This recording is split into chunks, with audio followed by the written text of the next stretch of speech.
My name's Nick. Start from the beginning, as most people that come here will tell you, losing your hair at a very, very young age is a huge, huge problem. 1973, we're looking at 40 odd years ago, I started my first treatment. Basically, it was a nylon weave attached to your scalp all around the top with crisscrossing in between, and then attaching fibres, artificial fibres, to the weave, giving a full head of hair. But it looked false, it looked dreadful. You washed it after 2 times, the weave became loose. You had to keep going back. After a year or so, I thought, well, this is just unacceptable. It really, really is. It looks stupid. There must be something else. So I found a system that was quite advanced for the time, and I'm looking at 1979, 1978, 79, where it was a plastic or a very thin membrane, which was about 1/4 inch thick, that gave me an appearance of real hair, but it gave me a parting, which I had hair at the side and it looked fantastic, but I had to close the hair at the front so the join wouldn't be seen. But again, the same problems. With the tape, after washing it 2-3 times, it started to get loose. I had to shave my head. I had to preen it myself. It needed a lot of attention. I needed to go back every so often. The hairs would fall out. And gradually, again, as time went by, 6 months, 7 months, 8 months, I just knew it just wasn't right. I couldn't go through my life like this. It was just unacceptable. I got into a very deep depression, which I'm sure many, many, many people do. And again, I started looking at an alternative. I found a replacement. It was one of the first years that they actually did transplants, actual hair transplants, and it excited me. 2 years down the line, we went for the hair transplant. We had our hair slit at the back, follicles put into the front, plugs. Wasn't painful, but it left me very, very emotionally drained, in a very, very bad place, because it took a long, long, long time to heal. The plugs, which is what they called them at the time, were covered all over my head, and they just didn't take. And I spent a year and a half in limbo, wasting my life, looking at myself every day in the morning, thinking, you become suicidal. It's just not on, and it left scars. And in the end, I just left it. Eventually they healed, and eventually tufts of hair did start to appear, but in patches. And when they got to a certain length, I thought to myself, there was one other thing that I could try that was on the market at the time, that wasn't surgical, but that made me give me something. Because I did have some hair, but it wasn't in a uniform way, it was in patches. I found a spray, I think it was called Topic, it may have been called something else at the time, but it was a spray that actually gave you coverage on your hair, but in also doing that, it actually covered your scalp, which looked ridiculous, but from a distance, it looked acceptable.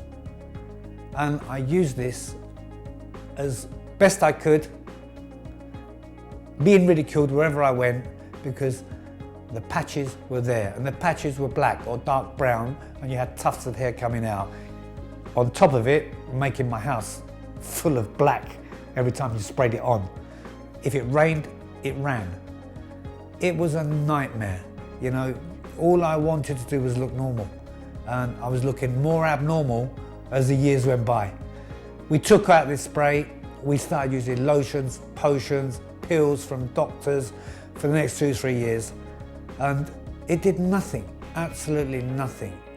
And I looked and looked and looked, and maybe 6 months down the line, I was informed by someone that there is a system that can give you a similar outcome to a hair transplant, but without using your own hair. And this was called a Nido, which was a Japanese company that was available in London through a clinic, that gave you immediate coverage. So we went for it. We had them implanted individually from 1989 all the way through to 2014. That is what I had. It gave me coverage. It was decent, but it was still obvious because you couldn't cover every inch of your head. But the problem with this was that because it was a nylon fiber, it was synthetic fiber, your body would not accept it all, and you would need to keep going back to the clinic every 6 months for checkups, for grooming, for this, and it was expensive. When they took out, you had to replenish the hairs. They weren't cheap. You know, from 1989 till 2014, if I tell you the money I've spent on it, you would not believe. It's just huge amounts. So we had that, we got by. But moving to Cyprus, I couldn't keep up the appointments that I needed to come. And over the years, as they said to me, infections will come. And when they come, they're very, very difficult to get rid of. And 3 years ago, I caught a very, very bad infection. And it started mildly, but it grew, and it grew into Staphylococcus, which affected the whole front of my head. Huge lumps came out on my head, and I couldn't get rid of them. I came over to England, it was so bad, and I saw 3 specialists, and they couldn't get rid of it. Even with the antibiotics, it set in too much. This affected the rest of my head because A, the hair was falling out, it was leaving huge patches, on top of it, huge areas of infection. The Staphylococcus started to go into a more serious infection, which became septicemia. February 2014, I saw the last specialist, and he advised me, his exact words were to me, Nick, take it out. Not next month, not next week, not tomorrow, today, because your life is in danger.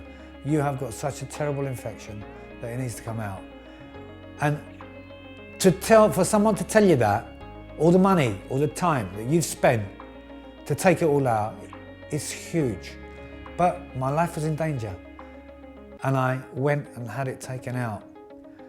It took 8 hours to take out, with maybe 20 odd injections in my head. The green pus and the things that were coming out of my head, you wouldn't believe. When we'd finished, I'd looked like I'd come out of a windscreen in a car crash. That's how bad I was.